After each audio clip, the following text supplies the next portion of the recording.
5월 달에는 가정의 달이라서 행사들이 많습니다. 이제 연휴라서 은근히 제 마음 가운데 밖으로 나가면 어떨까, 어떡할까라고 걱정했는데 비가 와서 비가 와서 많이 못 나가신 것 같아요. 그러나 그럼에도 불구하고 하나님 앞에 온전한 예배 자리에 선 여러분 가운데 하나님의 은총이 있기를 축복합니다. 그래서 어린이날도 있고 어버이날도 있고 스승의 날도 있고 그다음에 부부의 날, 성년의 날, 그리고 여러분의 교회 안에 한방매 잔치도 있어서 이렇게 행사가 많아요. 저 행사 많으면 뭐가 많이 나가죠? 뭐니 뭐니 해도 머니가 많이 나가는데, 그런 물질에 너무 우리의 마음을 빼앗기지 말고 여러분 늘 표현을 했으면 좋을 것 같습니다. 가정 안에 정말 사랑합니다, 감사합니다, 축복합니다, 이런 표현들을 많이 해서 웃음꽃이 피어나는 믿음의 명문 가정 되기를 소망합니다. 우리가 5월 달부터 함께 묵상하게 될 사무엘 상은 사사시대에서 왕정시대로 넘어갑니다. 사사시대에는 영적으로 어두웠던 시기입니다. 영광스러운 출애굽 이후에 40년 동안 이스라엘 백성들은 광야 생활을 했습니다. 그래서 하나님께서 구름 기둥과 불 기둥, 그리고 물이 없을 때는 반석을 여셔서 물을 먹이시고, 그리고 하나님이 앞서가셔서 그들의 삶을 이끄셨습니다. 그래서 가나안 땅에 들어갔고 또 정복 전쟁을 승리로 이끌며, 그리고 여호수아는 죽음을 맞이합니다. 그 이후에 이스라엘 백성들의 삶의 모습은 도덕적으로, 정치적으로 영적인 무정부 상태가 되어버립니다. 그래서 사사기에 우리가 말씀으로 끝으로 봤을 때 자기의 소견에 옳은 대로 행하였던 영적인 암흑기를 보내게 됩니다. 그 어둠 속에서 빛나는 이들이 있었는데 바로 여인들이었습니다. 지난주에는 룻의 아름다운 이야기가 우리가 말씀을 통해서 나눴습니다. 인간적인 시선으로 보면 룻의 이야기는 우연처럼 보였지만 하나님은 그 우연을 섭리로 바꾸셨습니다. 모압 여인이었지만 하나님의 은혜 속으로 들어가는 은총을 허락했습니다. 그리고 예수 그리스도가 이 땅에 올 수 있는 계보를 열어놓은 것이 여인이었습니다. 그리고 오늘 함께 묵상할 한 사람도 여인 한나였습니다. 우리 남성들은 뭐 하는지 모르겠습니다. 그렇죠? 성경에 여인들의 이야기만 쭉 있는데, 그런데 이후에 남성의 이야기가 나옵니다. 이 두 여인은 같은 시대의 사람입니다. 두 여인은 모두 가정의 어려움을 경험하게 됩니다. 고난을 만납니다. 그러나 민족의 정치적, 사회적, 영적인 그런 위기 가운데 믿음으로, 기도로 위기를 돌파했던 사람들입니다. 저는 여기에 우리가 본받아야 할 점이 있습니다. 여러분, 가정 안에 어려움과 고난이 있습니까? 있는다 할지라도 그것을 문제로 여기지 말고 믿음으로, 기도로 돌파해서 승리하는 하나님의 사람 되기를 소망합니다. 한나는 단지 우리가 잘 알고 있는 사무엘의 어머니 역할로 끝나지 않습니다. 한나는 그 삶 자체가 고유하며 고귀했고 믿음의 어머니였습니다. 여인이었습니다. 그래서 우리는 그 가정을 들여다보길 원하는데, 사무엘상 1장 1절 말씀 읽습니다. 시작. 에브라임 산지 라마다임 소빔에 이르러 예브라임 사람 알가나라 하는 사람이 있었으니 그는 여로함의 아들이요 엘리후의 손자요 도후의 증손이요 숲의 현손이더라. 아멘. 엘가나라는 인물을 소개하는데 성경은 다른 것을 소개하지 않고 이 가정의 족보, 계열에 대해서, 뿌리에 대해서 이야기합니다. 그런데 이름이 너무 어려워요. 그렇죠? 네. 발음이 막 꼬이네요. 그렇죠? 네. 그런데 엘가나는 에브라임 지파에 속한 라마에 살았습니다. 다른 성경 역대상 6장에 보면 그의 혈통은 레위 지파 고핫 계열이라고 합니다. 엘가나 부유했습니다. 그리고 매우 경건한 사람이었습니다. 그러하기에 그는 매년 여호와께 예배하고 경배하기 위해서 그 가족 구성원들을 다 데리고 실로로 올라갔습니다. 그가 살고 있었던 라마에서 예루살렘 북쪽으로 약 32km 떨어진 곳에 성막, 하나님의 언약궤가 있는 실로가 있었습니다. 엘가나, 그는 자녀들의 신앙을 책임지는 경건한 사람이었습니다. 이제 남성이 나옵니다. 남성. 영적인 가장의 역할을 충실히 했습니다. 우리는 여기서 그 영적인 가장의 역할이 얼마나 중요한지를 보게 됩니다. 여러분, 하나님의 영적인 질서는 가정에서 흘러가야 합니다. 영적인 가장으로부터 그 은혜가 흘러가야 합니다. 자녀들의 신앙을 책임지는 어른이 여러분 가정 가운데 있어야 합니다. 다음 세대 마음대로 살아가도록 그냥 두어서는 안 됩니다. 가정의 어른이 되고 대표가 되는 사람들이 자녀들과 후손들의 신앙을 책임져야 합니다. 이처럼 사무엘상은 의도적으로 두 가정을 대조시킵니다. 엘가나의 가정은 자녀 교육을 참 신앙적으로 했습니다. 그리고 엘리 제사장은 홈리와 비느하스 이 두 자녀를 영적으로 가르치지 못했습니다. 그래서 사무엘상 2장 12절 말씀에 보면 엘리의 아들들은 뭐가 나빠? 행실이 나빠 여호와를 알지 못했다라고 이야기합니다. 이 한 문장에 모든 의미가 담겨 있습니다. 행실이 나빠라는 성경적인 표현, 우리가 읽을 때 우리의 마음이 불편합니다. 그런데 여기에 중요한 것은 부모의 역할이 무엇인지를 고민하게 만들어줍니다. 부모의 역할, 우리의 자녀들과 후손들이 나이대별로 부모의 역할이 다릅니다. 영유아유기, 아주 어렸을 때는 자녀들을 코치하는 겁니다. 그리고 그 아이들이 자라서 청소년 시기가 되면 그 아이들을 상담해 주는 겁니다. 마음을 공감하고 또 고민을 함께 나눌 수 있는 상담자의 역할을 해줘야 합니다. 그리고 더 장성해서는 청년과 장년이 되어서는 지지자가 되어주는, 격려하고 내가 너를 믿어, 마음에 혹 들지 않는다도 격려해 주는 겁니다. 기도해 주는 겁니다. 그런데 일반적으로 부모님들이 자녀들의 행동에 대한 지적부터 하려고 합니다. 그러나 그런 행동이 나왔을 때에는 자녀들의 마음을 공감하며 그 마음이 어떤지를 먼저 살피는 것이 중요합니다. 그래서 이런 표현이 있습니다. 선, 공감, 후, 행동 수정입니다. 행동 수정하기 위해서 우리는 많은 이야기를 합니다. 그런데 그런 많은 이야기를 할 때에 자녀들이 들을까요? 안 들을까요? 여러분의 후손들이 들을까요? 안 들을까요? 듣는다고요? 착각입니다. 네, 잔소리로 들립니다. 잔소리. 우리의 자녀들을, 우리 후손들을 왜 노엽게 할까요? 그것은 너무나 간단합니다. 우리의 근심, 걱정, 이런 세상적인 가치관과 기준으로 자녀들과 후손들을 다그치기 때문입니다. 뭐뭐 하지 말아라. 스마트폰 그만해라. 공부 좀 해라. 이런 말들 여러분 잔소리로 들립니다.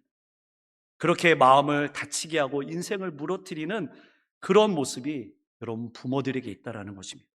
그래서 성경은 우리에게 말씀하고 있습니다. 주의 교훈과 훈계로 뭐하라? 양육하라 라고 말씀합니다. 성경에는 구체적으로 기록되지 않았지만 엘리의 제사장도 행동 수정에만 주목했을 것입니다. 그래서 결과적으로 자녀들의 행동은 수정되지 않았습니다. 잔소리로만 들렸을 겁니다. 사무엘상 2장 17절 말씀에 보면 이 소년들의 죄가 여호와 앞에 심히 크면 그들이 여호와의 제사를 멸시함이었다라고 이야기합니다. 여기에 멸시함이었다라는 단순히 마음속으로 가볍게 여겼다라는 정도가 아닙니다. 하나님께 드려질 제사를 그들은 무시했습니다. 거룩한 것을, 하나님께 제물을 드리는 거룩한 것을 자신의 욕망을 채우는 수단으로 취급했으며 그것을 자기의 것으로 만들었습니다. 그래서 히브리어 나하츠는 업신여기다, 경멸하다, 모욕하다, 하찮게 취급하다라는 뜻인데, 다시 말하면 이 엘리의 두 아들 홈리와 비느하스는 제사 자체를 무시했습니다. 이것보다 제사의 주인이신 하나님을 모욕하고 무시했습니다. 이러한 모습, 엘가나의 자녀 교육과 엘리 제사장의 자녀의 교육 모습을 사무엘상을 시작하면서 드러나고 있는데, 그렇다면 5월 가정의 달을 맞이하면서 오늘은 어린이 주일을 맞이합니다. 우리에게 맡겨진 자녀들을 양육하는 부모님들도 이 자리에 있습니다. 그리고 여러분에게 맡겨진 자녀들이 이제 장성해서 결혼한 부모님도 있고 이제 결혼을 앞둔 부모님도 있습니다. 다양한 부모의 역할, 조부모의 역할을 하는데 그럼 우리의 가정은 어떠해야 하는가?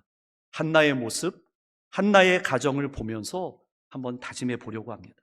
여러분, 경건한 가정에도 어려움은 찾아옵니다. 고난은 만납니다. 엘가나에게는 두 아내가 있었습니다. 한나와 분인나입니다. 분인나에게는 자녀가 있었고 한나에게는 자녀가 없었습니다. 문제는 여기서부터 출발합니다. 한나에게는 자녀가 없자 남편인 엘가나는 제사를 드린 후에 한나에게 분인나보다 2배의 몫을 주었습니다. 이것을 본 분인나는 차별이자 편견이라고 느꼈습니다. 그래서 한나를 괴롭혔습니다. 이런 일이 매년 반복되었습니다. 여러분 한번 생각해 보십시오.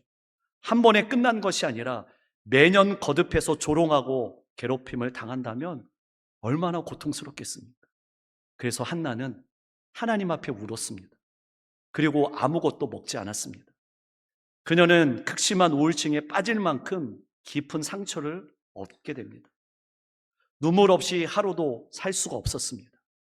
만약에 성경이 한나의 모습을 여기까지만 기록했다면 하나님의 위대한 역사가 펼쳐지지 않았을 것입니다. 그런데 한나는 마음이 괴로울 때에, 마음이 고통스러울 때에 사람을 찾아가지 않고 하나님 앞에 기도하며 통곡하였습니다. 이것이 우리가 배울 점입니다. 사무엘상 1장 10절에서 11절 말씀 전반까지 읽습니다. 시작. 한나가 마음이 괴로워서 여호와께 기도하고 통곡하며 서원하여 이르되 만군의 여호와여 만일 주의 여종의 고통을 돌보시고 나를 기억하사 주의 여종을 잊지 아니하시고. 아멘. 한나는 고난과 어려움 앞에 사람 찾아가지 않았습니다. 그리고 그는 하나님 앞에 자신의 마음을 쏟아 놓았습니다. 자신의 깊은 마음을 하나님 앞에 쏟아 놓았습니다. 하나님은 말씀이 끊어진 깜깜한 세상에서 이 하나님 아버지의 마음을 온전히 전할 사람을 찾고 있었습니다. 저는 그 사람이 한나로 시작되었음을 여러분에게 말하고 싶습니다. 그녀는 처음에는 자식이 없음으로 경험한 어려움 앞에서 고통스러웠지만 참으로 힘들고 어려웠지만 기도하다가, 여러분 뭐 하다가? 기도하다가 하나님과 심정이 통하게 됩니다. 한나는 그야말로 익숙한 절망에 빠져 있었습니다. 그것은 자녀가 없기 때문에 당하는 괴로움이었습니다. 그녀는 현실적인 어려움과 장애물을 만났을 때에 기도했고 그리고 낙심하지 않았습니다. 자신이 경험하고 있는 문제에 대해 해결하기 위해서 간절함이 그에게 있었습니다. 더 중요한 것은 그 간절함을 가지고 기도라는 도구를 통해서 하나님 앞에 나갔던 모습이 한나에게 있었습니다. 누가복음 18장에 가보면 기도하다가 낙심하지 말라라는 말씀이 나옵니다. 예수님께서는 제자들에게 말씀합니다. 하나님 나라가 완성될 때까지 어떻게 믿음을 지키며 살아가야 하는가를 가르치는 장면입니다. 누가복음 18장 1절 말씀, 예수께서 그들에게 항상 기도하고 낙심하지 말아야 할 것을 비유로 말씀했습니다. 그런데 이런 누가복음 18장을 말씀하기 전에 바로 17장에 보면 예수님은 하나님 나라와 인자의 날에 대해서 말씀을 하고 있는데, 인자의 날, 곧 주님이 다시 오시는 그 날이 있을 것인데 그날을 기다리는 제자들이 세상에서 쉽게 낙심할 수 있다라는 것을 이야기합니다. 오늘도 우리가 예수님을 믿지만 예수님이 다시 오실 줄 믿습니다. 그 오시는 날이 분명히 있습니다. 그런데 우리가 믿음을 가지고 이 땅을 살아갈 때 우리도 쉽게 낙심할 수 있습니다. 우리의 현실을 보십시오. 기도하다가 응답이 되지 않을 때가 있습니다. 불의가 계속되는 순간을 우리는 이 순간도 살아갑니다. 악한 사람이 잘 되는 것처럼 보이는 그런 삶이 있습니다. 바로 그 상황 가운데 예수님은 말씀하십니다. 항상 기도하고 낙심하지 말라라고 말합니다. 여러분, 어려울 때 있으시죠? 고민되고 답답할 때가 있습니다. 나 혼자 어찌할 바를 몰라 눈물 흘릴 때가 있습니다. 그럴 때에 여러분, 한나처럼 사람을 찾아가는 것이 아니라 하나님 앞에 마음을 쏟아놓는 기도자가 되시기를 바랍니다. 하나님께 마음을 쏟는 것입니다. 성경은 한나의 모습을 기도하고 통곡하며 라고 기록합니다. 여기에 통곡했다라는 것은 절망을 보여주는 자리가 아닙니다. 이것은 삶의 어떤 경우에도 포기하지 않고 끈질기게 하나님의 은혜를 구하며 어려움을 뚫겠다는 강한 의지가 담겨 있는 표현입니다. 성도 여러분, 사람 앞에 설명할 수 없는 답답한 마음 있으십니까? 여러분 삶 가운데 고민되는 자리 있습니까? 하나님 앞에 마음을 쏟아내십시오. 여러분의 간절한 마음 하나님 앞에 토해내십시오. 기도는 문제를 피하는 자리가 아니라 기도는 하나님을 붙잡고 문제를 통과하는 자리인 줄 믿습니다. 그러므로 믿음의 사람은 어려울 때에 입을 다무는 사람이 아니라 하나님 앞에 마음을 여는 사람이 바로 믿음의 사람인 줄 믿습니다. 그런 사람이 저와 여러분 되기를 주님의 이름으로 축복합니다.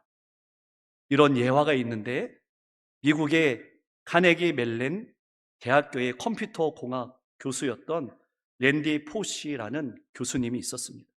그가 쓴 마지막 강의라는 책을 읽어보았는데 그는 갑자기 인생에 절망이 찾아옵니다. 그것은 췌장암 말기라는 진단을 받게 됩니다.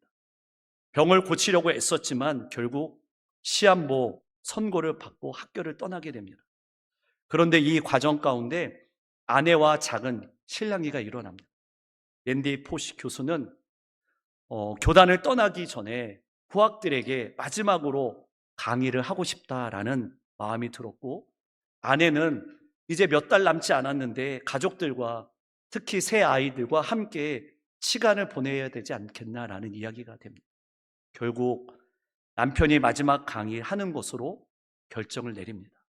마지막 강의, 학생들에게 또 유튜브를 통해서 전 세계 많은 사람들에게 감동이 되는 영상입니다.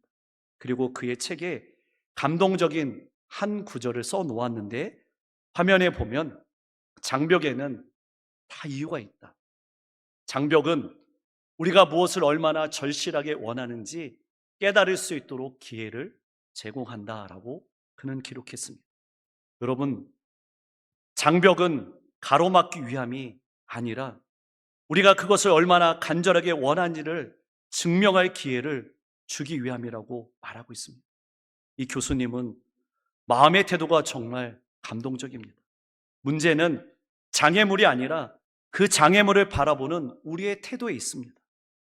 그 장애물을 뛰어넘고자 하는 절박함, 간절함, 그것이 우리에게 없다라는 것이 그런 문제입니다. 오늘 우리가 가지고 있는 대부분의 신앙의 문제, 여러분 이러한 절박함, 간절함이 없는 것입니다. 여러분 한번 생각해 보십시오. 하나님이 아니면 죽을 것 같습니다라는 마음으로 우리는 나갔습니다. 하나님이 도와주시지 않으면 내 인생은 끝납니다. 인생의 장벽 넘을 수 없다라는 마음으로 우리는 하나님 앞에 나갔습니다. 그런 간절함과 절박함이 어느덧 어느 순간부터 내 심령 가운데 서서히 식어지고 사라졌습니다. 그래서 시편 기자는 이렇게 고백합니다. 시편 63편 1절 말씀인데 읽습니다. 시작. 하나님이여, 주는 나의 하나님이시라. 내가 간절히 주를 찾되 물이 없어 마르고 황폐한 땅에서 내 영혼이 주를 갈망하며 내 육체가 주를 앙모하나이다. 아멘.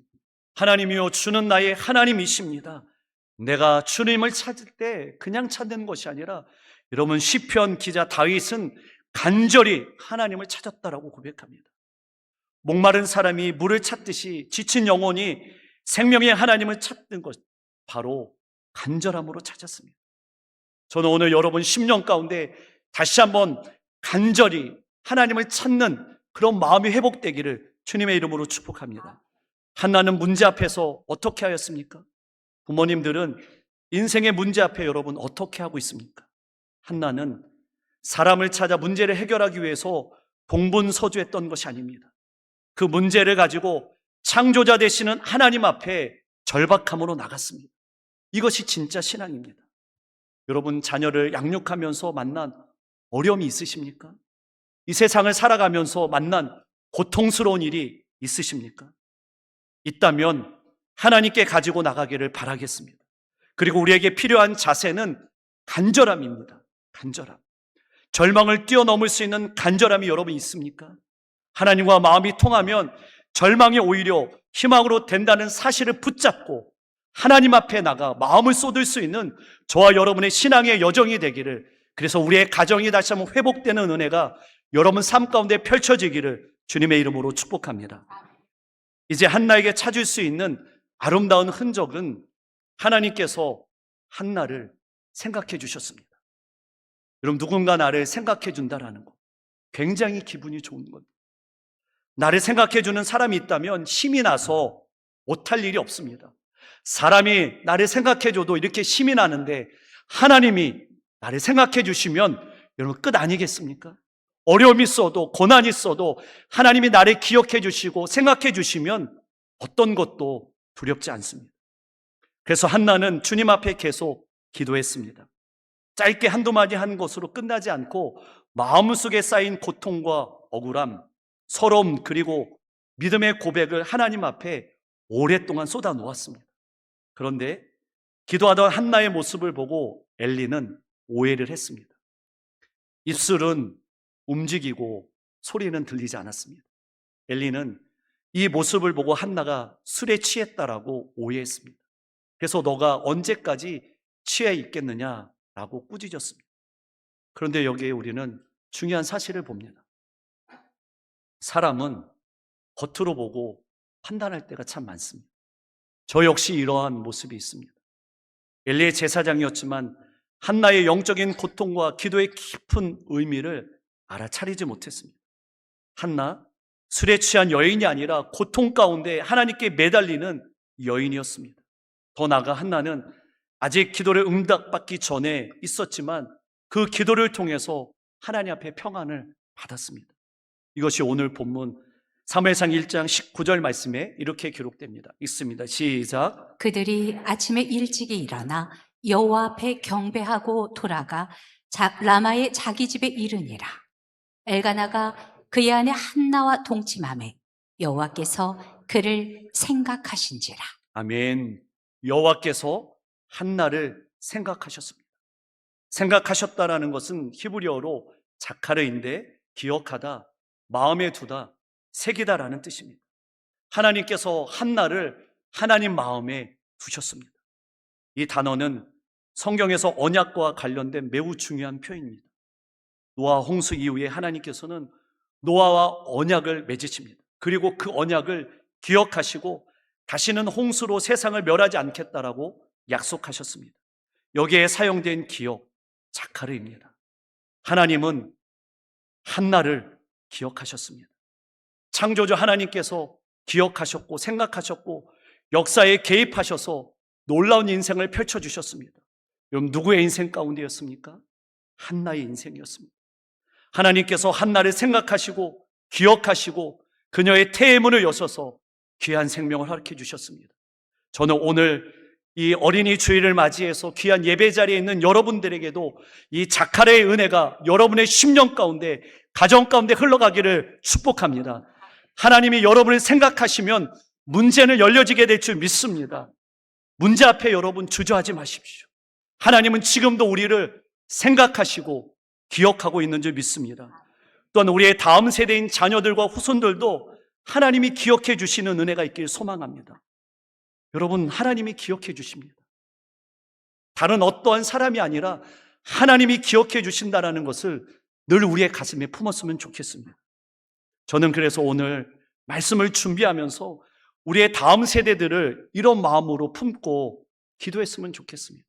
특별히 이사야 50장 4절 말씀인데 함께 읽겠습니다. 시작. 주 여호와께서 학자들의 혀를 내게 주사 나로 곤고한 자를 말로 어떻게 도와줄 줄을 알게 하시고 아침마다 깨우치시되 나의 귀를 깨우치사 학자들같이 알아듣게 하시도다.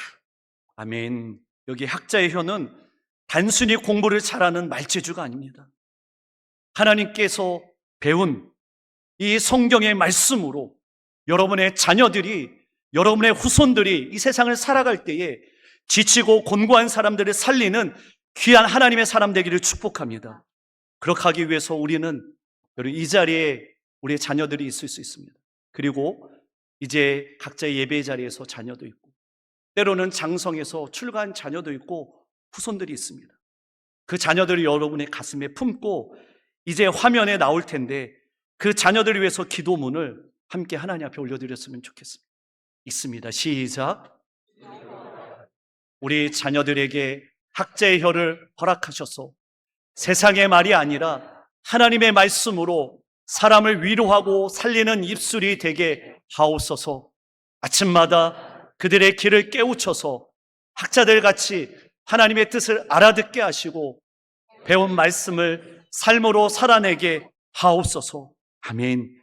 이 기도의 제목마다 여러분 자녀들과 후손 가운데 흘러가는 은혜가 있기를 소망합니다. 하나님은 한나의 기도를 들으시고 그 기도를 기억하셔서 사무엘을 허락해 주셨습니다. 사무엘상 1장 20절 말씀에 보면 한나가 임신하고 때가 이름에 아들을 낳았다. 그리고 그 아들이 사무엘이라고 했습니다. 여러분 하나님 마음에 합한 때가 되자 때가 이르자 사무엘을 얻게 되었습니다. 한나는 자신이 한 일이 아니라 하나님이 주셨다라는 것을 분명히 알았습니다. 그래서 사무엘이라는 이름을 지었습니다. 하나님께 구하였다. 하나님께서 들으셨다라는 뜻입니다.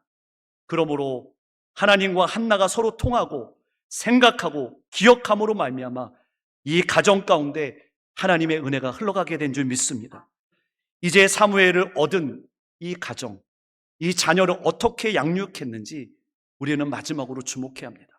사무엘상 1장 22절 말씀을 보면 있습니다. 시작. 오직 한나는 올라가지 아니하고 그의 남편에게 이르되 아이를 젖대거든 내가 그를 데리고 가서 여호와 앞에 뵙게 하고 거기에 영원히 있게 하리이다 하니. 아멘. 한나는 기도한 지 다시 1년이 지나 내년제가 돌아왔습니다. 한나는 하나님 앞에 서원했습니다. 내게 아이를 주면 하나님 앞에 드린다는 서원했습니다. 이제 아이가 태어났습니다. 석 달 되지 않았을 때 영화 사무엘 하나님 앞에 쓰기에는 아직 어렸습니다. 그래서 한나는 참 지혜로운 양육자의 모습을 보입니다. 그는 혼자 판단하지 않았습니다. 남편과 상의하고 의논을 합니다. 서원의 문제, 남편과 상의하는 모습, 가정 안의 영적인 질서를 지키는 모습입니다. 민수기 30장에 가보면 아내가 서원했어도 남편이 안 된다, 노하면 무효가 될 수 있습니다. 그러나 한나는 엘가나에게 물어보았습니다. 한나와 엘가나의 부부는 서로 존중하며 하나님을 신뢰하는 모습을 보여줍니다. 저는 크리스찬의 가정이 이런 가정이 되길 원합니다. 여러분 서로 존중하고 하나님을 신뢰하는 믿음의 가정 되기를 바라겠습니다. 여기에 중요한 표현이 22절 말씀에 있는데 젖대기까지라는 표현입니다. 아주 중요한 표현이라서 강조합니다. 고대 이스라엘에서는 젖을 뗄 때까지 보통 2살에서 3살까지 양육 기간을 의미합니다. 어머니와 아이 사이에 깊은 유대 형성의 시기입니다. 자녀를 출산했을 때의 가정 안에 어떤 자녀이든 젖대기까지 양육을 잘해야 합니다. 이미 자녀들을 잘 양육한 부모님도 있고 이제 자녀들이 장성해서 가정을 이루며 또 이제 손자 손녀들을 얻게 될 부모님들이 있습니다. 여러분 잘 기억하십시오. 한나는 사무엘을 충분히 애착을 경험할 때까지 스스로 밥을 먹을 때까지 데리고 키웠습니다. 어린 시절 엄마의 애착 관계가 이 관계가 이후에 성장해서 부부관계 그리고 인간관계에 여러분 기본이 됩니다. 만약에 이것이 형성이 되지 않으면 앞으로의 관계 가운데 허물어질 수밖에 없습니다.